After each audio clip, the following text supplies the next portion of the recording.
Bien-aimés, sœurs et frères dans le Seigneur, que la paix de Dieu soit avec vous tous. Amen. Nous sommes contents de l'opportunité que nous avons d'être avec vous en ce sabbat matin. Et notre méditation a pour titre « Dieu se soucie de toi aussi ». Mais juste avant, couvrons la tête pour la prière. Notre Père et notre Dieu, une fois de plus, en ce sabbat matin, nous allons analyser ta parole. Assiste-nous par ton Saint-Esprit. Nous t'en supplions. Au nom de Jésus-Christ. Amen. Amis dans le Seigneur, c'était une matinée assez différente des autres matinées. On est en train de chasser une femme. On lui donne un morceau de pain, une outre d'eau. C'est tout ce qu'elle avait sur son épaule. Mais à côté de ce morceau de pain, de cette outre d'eau, il y avait un enfant. Le nom de l'enfant, c'est Ismaël. Agar est chassé de la maison. Ismaël aussi est chassé de la maison. Frères et sœurs bien-aimés, il nous arrive assez souvent de lire la Bible sans prendre le temps d'analyser ce qui se passe à l'intérieur de certains versets. Si vous lisez ce passage de manière superficielle, eh bien, Agar, c'est la servante, c'est l'esclave, elle a un enfant, Sarah ne veut plus en entendre parler, on la chasse, histoire terminée. Mais j'étais personnellement choqué à l'idée de voir comment on a traité Agar. Voyez-vous, Agar, c'était la chose de Sarah. C'était la chose d'Abraham. Ce n'était pas un être humain aux yeux de Sarah. Ce n'était pas un être humain aux yeux d'Abraham. Et là, ma question personnelle par rapport à ce passage, c'est où est Dieu dans tout cela? Dieu, il est le Dieu d'Abraham, le Dieu d'Isaac, le Dieu de Jacob. Jamais dans la Bible on ne dit, il est aussi le Dieu d'Ismaël. Jamais. Et là, je me pose la question, moi qui suis de lignée esclave, est-ce que Dieu, il se soucie de moi aussi? Amis dans le Seigneur, j'aimerais vous inviter à lire avec moi dans Genèse chapitre 21. Genèse chapitre 21. Et nous lirons à partir du verset 14. Genèse 21.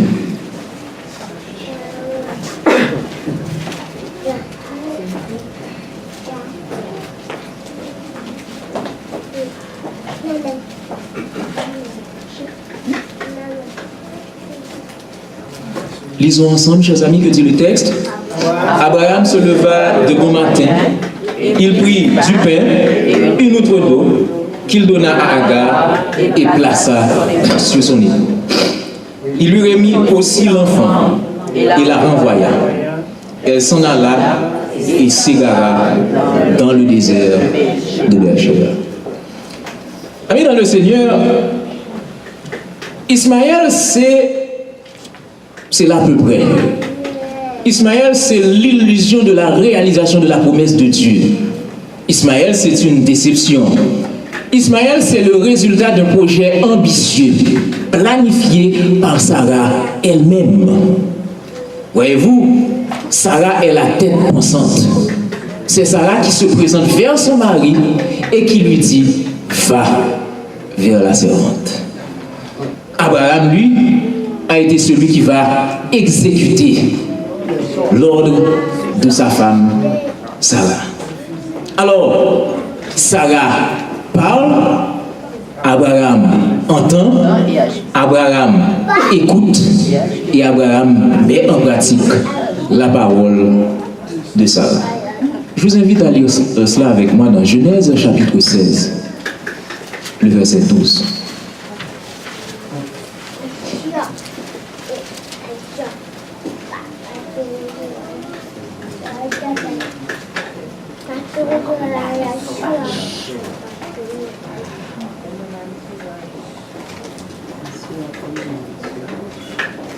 Alors là, ça c'est...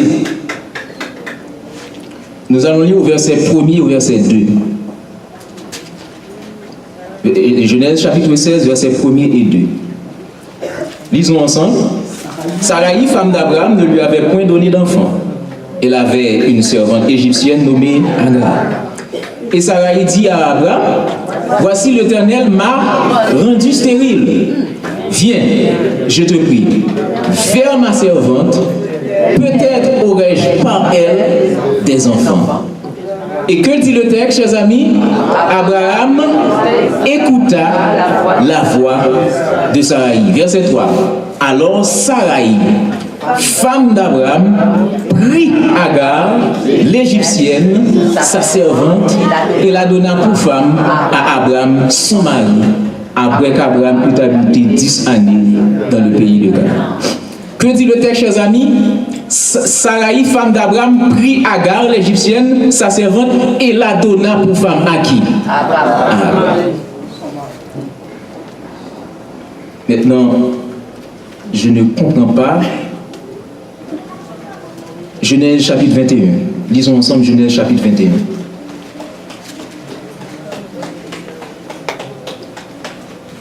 Versets 9 et 10. Que dit le texte? Sarah vit rire le fils qu'Agar, l'Égyptienne, avait enfanté à Abraham. Et elle dit à Abraham, chasse cette servante et son fils, car le fils de cette servante n'héritera pas avec mon fils, avec Isaac. Analyse. Qu'est-ce que Sarai avait dit à Abraham? Peut-être aurais-je des enfants par qui? Par elle. Et là maintenant, qu'est-ce qu'elle dit? Chasse cette servante et qui? Son fils. Son fils. Il n'a pas de nom, Ismaël n'a pas de nom. Chasse la servante et son fils. Et là, ma question, c'est où est Dieu dans l'histoire?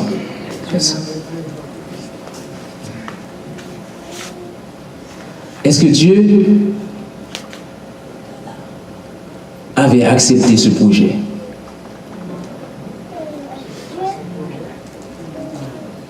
Verset 12. Lisons le verset 12. Dieu dit à Abraham, que cela ne déplaise pas à tes yeux à cause de l'enfant et de ta servante. Accorde à Sarah tout ce qu'elle te demandera, car c'est d'Isaac que sortira une postérité qui te sera propre. Alors là, d'un simple regard, on peut dire facilement que Dieu accepte exactement tout ce que Sarah avait demandé.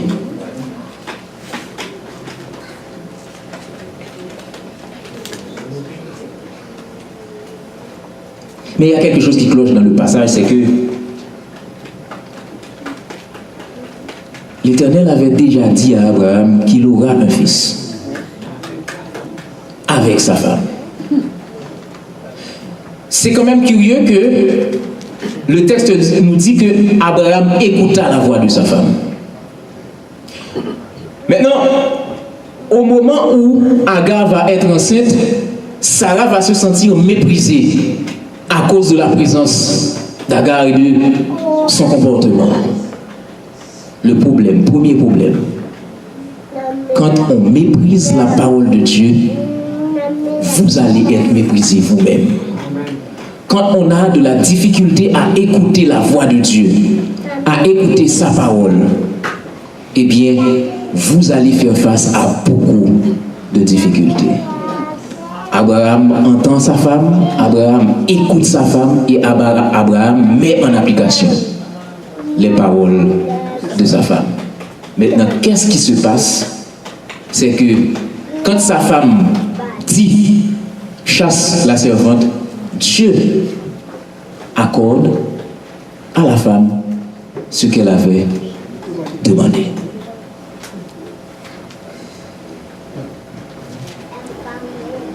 Mais qu'en est-il d'Ismaël? Qu'en est-il de cet enfant? Abraham et Sarah, sa femme, avaient le choix. Mais Ismaël, avait-il le choix? Est-ce qu'il a choisi son père, chers amis? Non. Est-ce qu'il a choisi sa mère? Non. Est-ce qu'il a choisi sa famille? Non. Il se voit dans une situation qu'il n'a pas lui-même choisie. Mais il est chassé de la maison. Il est chassé. Alors, Genèse chapitre 21 nous dit ceci au verset 17, que je vous invite à lire avec moi. Dieu entendit la voix de l'enfant.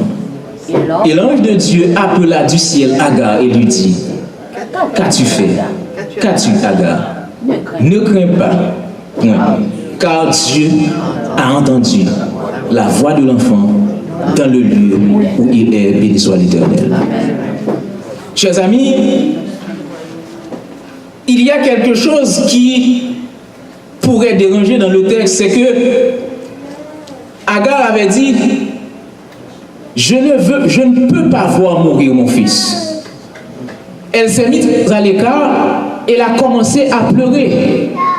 Mais le texte nous dit que Dieu entend non pas la voix d'Agar, mais la voix de l'enfant. Curieux.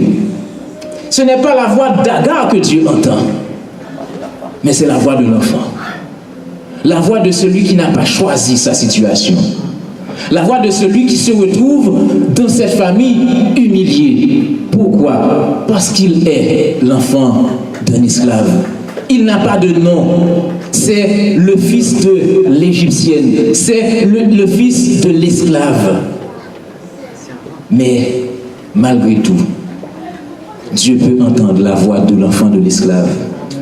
Malgré tout, Dieu peut l'entendre là où il est. Amis dans le Seigneur, ce passage est assez significatif. Vous avez d'une part l'enfant de la promesse, et vous avez d'autre part l'enfant selon la chair. L'enfant de la promesse, c'est qui, chers amis? C'est Isaac. L'enfant selon la chair, c'est qui? C'est Ismaël. Mais l'enfant selon la chair, il n'a aucune importance à nos yeux, à mes yeux, à vos yeux, nous qui sommes chrétiens. C'est l'enfant selon la chair. Mais dans notre communauté, dans nos églises, combien d'enfants n'ont pas choisi leur famille? Combien d'enfants ont grandi sans jamais avoir vu leur père? Est-ce que Dieu n'a pas un mot pour ces enfants, chers amis, frères et sœurs? Est-ce que Dieu n'a pas un mot pour ces enfants qui n'ont jamais connu leur père, qui n'ont pas de famille, qui sont orphelins? Dieu se soucie aussi de ses enfants. Dieu se soucie aussi de toi. Alors Dieu va lui dire au verset 18, lève-toi, prends l'enfant, saisis-le de ta main, car je ferai de lui une grande nation. Dieu lui ouvrit les yeux et elle vit un puits d'eau et alla remplir d'eau l'outre et donna à boire à l'enfant. Alors, il y a quelque chose de particulier dans ce passage. C'est que Ismaël est chassé parce que Sarah dit qu'Ismaël riait. De qui, chers amis? D'Isaac. Mais il y a un problème.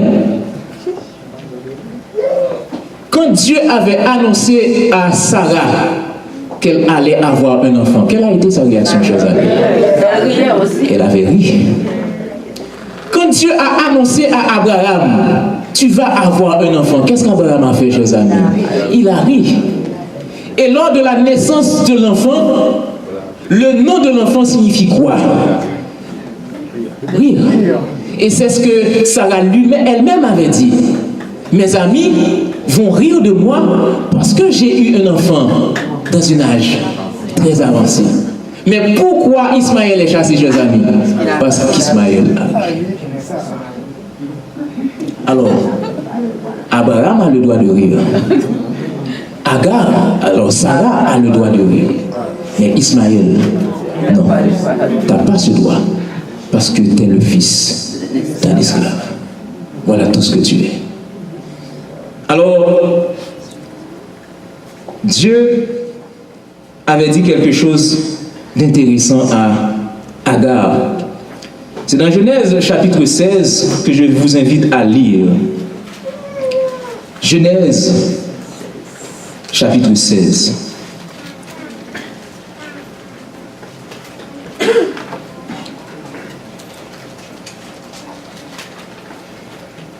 Nous allons lire à partir du verset 6.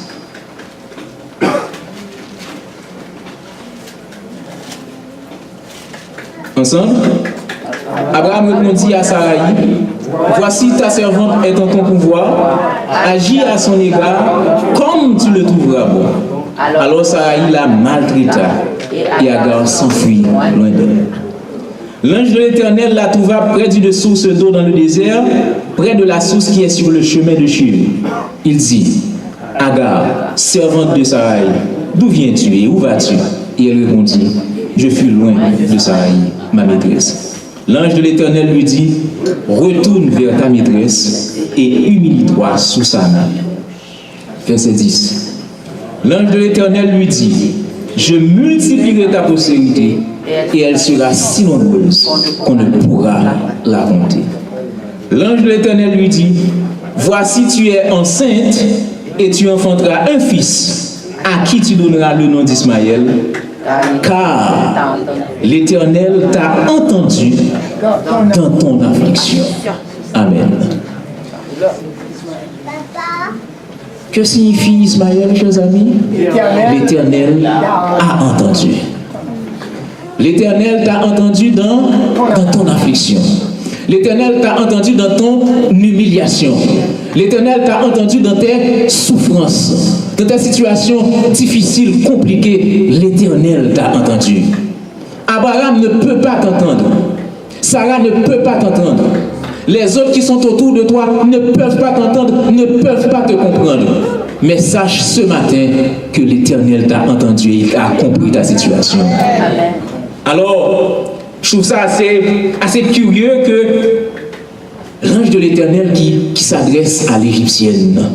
C'est quand même assez étrange dans l'Ancien Testament. L'ange de l'Éternel s'adresse à Abraham, l'ange de l'Éternel s'adresse à Isaac, l'ange de l'Éternel s'adresse à Jacob. L'ange de l'Éternel pourrait s'adresser à Joseph, aux enfants, aux héritiers d'Israël. Mais là, le texte nous dit, l'ange de l'Éternel s'adresse à l'Égyptienne. L'Égyptienne qui n'a pas de nom, l'Égyptienne qui est l'étranger, l'Égyptienne qui est la servante, l'Égyptienne qui est humiliée tous les jours de sa vie. L'ange de l'Éternel lui adresse la parole pour dire quoi? Même si tu es étranger, même si tu es un esclave, tu as quand même du prix aux yeux de l'Éternel. Béni soit l'Éternel. Amen. L'Éternel t'a entendu dans ton affliction. La Bible nous dit, les yeux de l'Éternel, au psaume 34, les yeux de l'Éternel sont sur les justes et ses oreilles sont attentives à leurs cris. Agar, pour Sarah, n'a pas de nom. Agar est une quantité négligeable. Agar, on va l'utiliser pour avoir ce qu'on veut, mais on n'en a pas besoin. Mais Agar est un être humain aux yeux de l'Éternel. Un être humain pour qui Jésus lui aussi va donner sa vie. Pour qui Jésus va mourir. Et ce texte veut nous dire, mais arrêtez. Nous devons arrêter avec nos clichés. Pour dire que moi je suis mais je suis adventiste et que, apparemment, à ce qu'il paraît, eh bien, j'ai beaucoup plus de prix aux yeux de l'Éternel que les autres. Ce texte veut nous montrer que tous les êtres humains ont de la valeur aux yeux de Dieu. Que vous soyez adventiste, que vous soyez pentecôtiste, que vous soyez vaudouisant, vous avez du prix aux yeux de l'Éternel. Car devant la croix, il n'y a plus ni homme, ni femme, ni libre, ni esclave. Il y a des hommes pour qui Jésus a versé son sang. Amis dans le Seigneur, l'ange de l'Éternel lui dit, retourne vers ta maîtresse et humilie-toi devant elle. Humilie-toi. Vous savez, je vais terminer avec cette réflexion.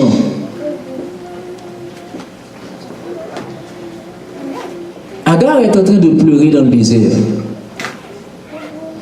Et c'est là que c'est difficile en tant que chrétien pour nous. Dieu voit des choses que nous ne voyons pas. Dieu comprend des choses que nous ne pouvons pas comprendre. Vous allez comprendre. Au verset 15 du chapitre 21, je lis pour vous. Quand l'eau de l'outre fut épuisée, elle laissa l'enfant sous un des arbrisseaux et alla s'asseoir vis-à-vis à une portée d'arc, car elle disait que je ne vois pas mourir mon enfant. Verset 17, Dieu entendit la voix de l'enfant et l'ange de Dieu appela du ciel Agar et lui dit, qu'as-tu Agar? Ne crains pas, point, car Dieu a entendu la voix de l'enfant. Mais c'est le verset 19 qui nous intéresse. Que dit le verset 19? Dieu lui ouvrit les yeux et elle vit un puits d'eau. Alors ma question pour vous, est-ce que le puits n'était pas toujours là? Qu'est-ce que vous pensez? Ou bien est-ce que, étant accablée par la situation présente, elle était capable de voir le puits qui était à côté? Amis dans le Seigneur, il nous arrive dans des situations difficiles, compliquées, de ne pas voir la grâce de Dieu qui est déjà avec nous. Parce que le jour où Sarah a pris la décision de chasser Agar, c'était le jour de la délivrance d'Agar. Agar ne va plus jamais être utilisée comme une moins que rien. Plus jamais elle ne sera la chose de Sarah. Plus jamais elle ne sera maltraitée. Mais ce jour-là, elle était incapable de voir que Dieu était derrière cette action pour la délivrer elle-même. Pourquoi? Ce qui l'intéressait en ce moment, c'est qu'est-ce que mon fils va devenir? Et c'est là qu'elle a oublié que déjà au chapitre 16, Dieu avait dit, je ferai de cet enfant une grande nation au point qu'on ne pourra pas compter ses descendants. Morale de l'histoire, amis dans le Seigneur, très souvent, nous accordons beaucoup plus d'importance aux situations difficiles que nous devrions l'accorder à Dieu lui-même. Parce que Dieu sera toujours plus grand que nos problèmes. Quand nous pensons beaucoup plus aux problèmes, nous disons que c'est le problème qui est notre Dieu. Dieu est beaucoup plus puissant que tous les problèmes que vous allez avoir. Dieu est beaucoup plus grand que les situations difficiles. Mais la seule chose qu'il nous faut, c'est de faire confiance à Dieu, même si nous ne comprenons pas toujours les sentiers qu'il met devant nous. Abraham se trouve dans cette situation parce qu'il n'a pas fait confiance à Dieu. Il a écouté qui, chers amis? La voix de sa femme. Agar se trouve dans cette situation parce qu'en étant esclave, elle a écouté qui? Elle a écouté Sarah. Sarah est en train de régner, de faire ce qu'elle veut. Mais au bout de la ligne, qu'est-ce qui est méprisé? Cette même Sarah va être méprisée. Pourquoi? Parce qu'au départ, elle avait méprisé la parole de Dieu. Ce qui signifie que, en tant que chrétiens, nous devons accorder de la valeur à la parole de Dieu. Dieu nous dit que nous allons remporter la victoire, mais il ne nous a jamais dit comment. Dieu avait révélé à Joseph dans son enfance qu'il allait devenir très grand, mais il ne l'a jamais dit comment il allait devenir grand. Or, le comment n'est pas à nous, le comment est à qui, chers amis? À Dieu. Il nous revient de faire confiance à Dieu, quoi qu'il advienne, même si les sentiers sont ténébreux, Dieu aura toujours le dernier mot. Amen. Alors, chers amis, le message de ce matin, c'est que Dieu se soucie aussi de toi. Il n'a pas écrit seulement dans sa main les noms d'Abraham, d'Isaac et de Jacob, car le sang de Jésus-Christ a été versé pour l'humanité. Que dit le texte de Jean 3, verset 16?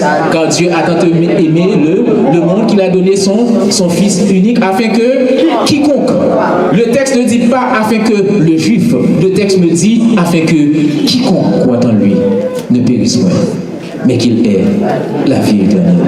Amis dans le Seigneur, en 2018, Dieu se soucie aussi de toi. Et quoi qu'il advienne, même si les sentiers sont ténébreux, vous aurez la victoire dans le nom de Jésus-Christ. Que le Seigneur vous bénisse.